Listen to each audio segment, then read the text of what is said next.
What is up, guys? We got a first place here with a GK's deck profile. You guys might know this guy as Goatsart or Danny, as a lot of people like to know him. What did you play today? I played the best deck in Tengu format, Gravekeepers. I disagree. No, I'm joking. Again, my personal opinion. I like the archetype. I think it looks cool. Yeah. A lot of people don't like it, but I think part of Yu-Gi-Oh is playing what you like. So. Yeah. And Gravekeeper was in all the. This is what he won. Gravekeeper was in all the formats for Goat, Edison, and Tengu. Yeah, I don't think Gravekeeper is good in either of those formats. The only one I believe it's pretty good in is Tengu. Yeah. It lacks a lot of stuff in Goat, and it lacks a lot of stuff in Edison. It all depends on the Necrovalley wording. Yeah. But I think in Tengu, it's probably where it shines the most as far as the retro formats that we've played. So. Cool. Okay. Let's check out. What was your matchup throughout the whole day? I played Heroes, Tengu Plant, Agents. Wow, that's a lot. Okay. Usually I play really well against Tengu and Agents. Heroes give me a little bit of trouble because they don't get hit as hard. Yeah. There's still a couple cards that it hits, so definitely all tough matches, a lot of good players, so definitely happy to have a good list for this format. Okay, let's check out your list. So Want to do upside down? Yeah, sure. This is a card I like a lot. I know a lot of people playing Gravekeepers only play this at 1, but this card is so good. Gets rid of Leviathan Dragon. It declares a declare attack. Yeah, so Leviathan's 0. Yeah, it's also good against standees. Are these super? These are turbo. Very packs. nice, dude. So yeah, really cool rarity. Gets through dandy. So you attack, or they have scapegoat.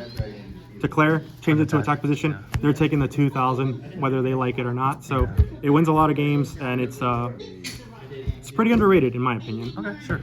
The man, the myth, the legend, GK Spy. This card is the best. Good in all formats. Great in all formats. I know people sprinkle it into Edison. I know people play it in Goat a lot. I think in Tengu it's phenomenal. These are all supers as well. Yep. CP. Well, you have a lot of high rarity cards. Yeah, one of my favorite cards of all time. So definitely had to throw this in there. You have to play it at 3. There's no ands, ifs, or buts. Yeah. If you don't play it at 3, then you're playing the deck wrong because this card is the best. Another card I like a lot is Gravekeeper's Commandant. Obviously, get you your Necrovalley. Necrovalley is one of the reasons this deck is so good. So obviously, get your Necrovalley. If you already have Necrovalley, you can just beat over stuff. 21. 21's pretty big. All right, see you, bro. 21's pretty big, so can't really complain about this. Can I see the rarity? Yeah. All first time. Nice. Ulti first. I think this is the best looking card. It's not the strongest card, but it's the best looking in my opinion. If you guys have me on DB, then you guys know this is like my picture on there. Oh, nice. And on my Instagram. So I think he's really cool looking. Also very strong. Reason this card is good in Tengu format. This card got released in Star Strike Blast. Basically, it's a recruiter card. It gets you everything but Spy. If it got you Spy, this would no doubt be the most broken deck of all time. Not of all time, sorry, but in Tengu, like no questions asked. This card, you set, you attack, you get your Commandant next turn, you get Necrovalley, so this gets you Necrovalley. We're going to get into another card that it does well with. Well, actually, I'll show it because it's next. Descendant, summon Descendant, pop Recruiter, pop a card, and then you get the effect of Recruiter to search basically any Gravekeeper in your grave or in your deck besides obviously Spy. If you got Spy again, it'd be busted. So, yep. Only one copy, right? I only run 1 copy of Descendant. Sometimes I think, you know what, this card's so good, it'd be better at 2. But then sometimes I'm just like, 1's perfect. And there's a spell card I play, so I think 1's good. Maybe 2, maybe I'll think about citing a second one. But for right now, I think that's a perfect warrior monster list. That's all the monsters. We're going to traps. Obviously, it wouldn't be Tengu without warnings. Or German. If I'm gonna get foreign, I try to get German. I think German, just the wording is so super cool, and the pronunciation super cool. I don't know any German pronunciation, but when I hear people say the pronunciation the correct German way, I think it's super cool how it sounds. So if I can get again any foreign cards, I get German. Shout out to Germany. Shout out to Germany. Solemn Judgment. Obviously, you need all 3. This card stops a lot of stuff, and especially when you want to have board control, it stops a lot of problematic things. So again, staple. 3-dimensional prisons. I side this out depending on matchup for the most part. It stops a lot of like annoying decks that like it's sending it to the graveyard. It's like, no, you're not sending it to the graveyard, you're not getting the effect, you're getting banished. And Yeah. that's the end of that. A lot of protection for your monsters, so pretty good. Yeah. Double Starlight, again, all about protection, all about board control. You want these because I set a lot, so I'll set 3 or 4 cards at the same time. Yeah. And even if I don't have this card and I have like a Solemn Judgment, people automatically assume, hey, you know what, he's playing Gravekeepers, he has a lot of cards, so we probably don't want to run into a Starlight Road, Yeah, right? true. So even if you don't have it, people think you have it, so I think 2's perfect. Sometimes I side one out depending on the matchup, but I think 2's the way to go, at least for your game 1s. Okay. Mirror Force, Torrential. What rarity? Mirror Force is. Oh, I had to. So I was going to do MRD first. I have the MRD first, but I figured since it's Gravekeepers, you have to go Pharaoh's Rare. I think Yeah, Pharaoh's Rare sick. is the rarity for this. Oh my gosh, I've never seen that before. Hieroglyphics.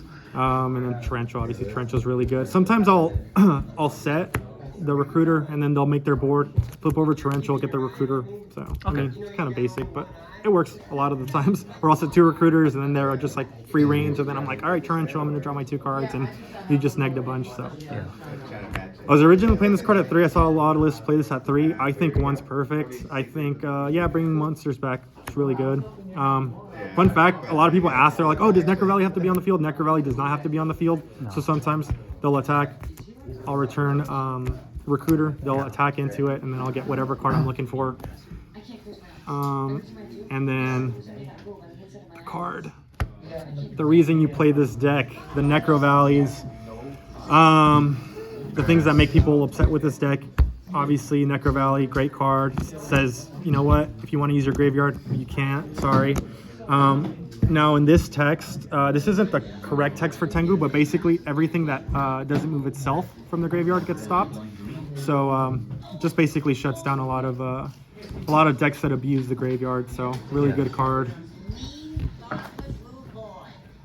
You got to go 3 Duality.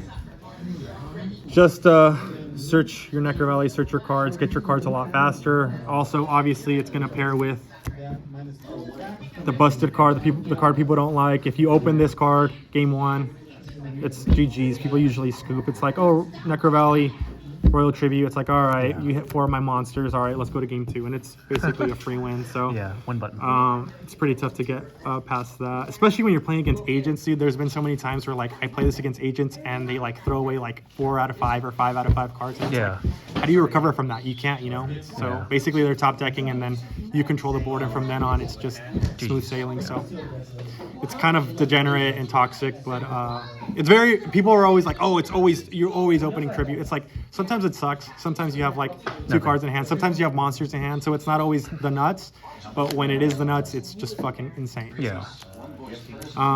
Again, you want to get to it as fast as possible, so you got to go Upstart Goblin. Control the game, draw as much as you can, and try to see your cards, your power cards. Stell. People usually play this at 1. I think 2 is really good, especially since I'm all Gravekeepers. I know some people play like other cards in the main, like Malefic Stardust or Gale. I think a pure Gravekeeper list is better. That way this card's usually never dead.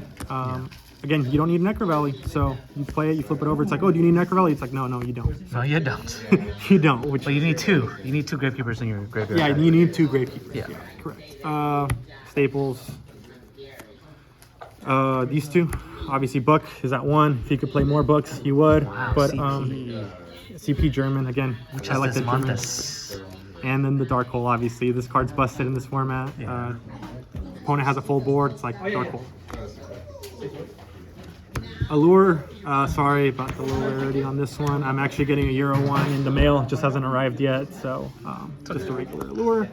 And then I like this card. It's ulti, it looks good, and it also pairs really well with this. This is like one of the most annoying little interactions or combos you can make. It's like Gravekeeper's Recruiter. If they have a empty back row, you just go attack. That's 22, and then you go main phase 2, draw 2 cards, And then search it. and then search. So it's like, +1. +1 easy. So Yeah. sometimes it's annoying when like they book it or something. It's very rare, and I'll trade a book all day, every day. So Yeah. it's pretty good. Okay. Onto the side. Yes. Gravekeeper Stardust deck, technically. I side these in main 2. This guy's either super good or super bad. Now, the reason you play this is because the most popular card to side in against Gravekeepers is Closed Forest. If you're getting into the format, you know Closed Forest is the best card against Gravekeepers. So what do? You play on the fact that they're going to play the Closed Forest, and it's like, oh, you have a field spell? Well, let me just special summon my big Stardust. If you don't, and he protects it with MST. So, like, the reason this card's really good and you play it over any other Malefic monster is because if you say special summon, and they play MST later in the game, you say, okay, MST negate. And not a lot of people know what this does. Yeah.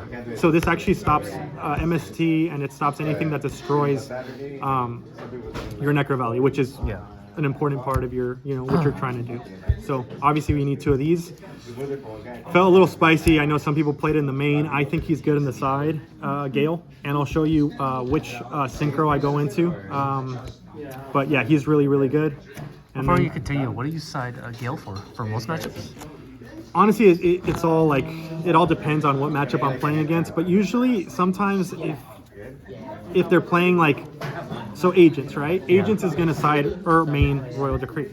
So if it's Royal Decree, I cut down on the traps, and then hopefully I see. I don't get hit by it. Oh, okay. But then I also side MST, which you'll see as well. And then that's pretty good. Again, for the synchro that I'm going to show you right now. Cyber Dragon, obviously very good against Karakuri. I only play 1. I think 2 is kind of too much. I played against this gadget player. Basically what he did, this was a little while back, but he basically just swarmed the field with a bunch of gadgets. They always go into ranks, so they always go into Utopia for their 4s. So I never got a chance to get this off, so I figured if I play Karakuri, I'll play 1. If I play against gadgets, it's not really necessary. I mean, I'll bring in the 1, but for the most part, you don't ever get this off for the Chimera tech, so it's kind of annoying.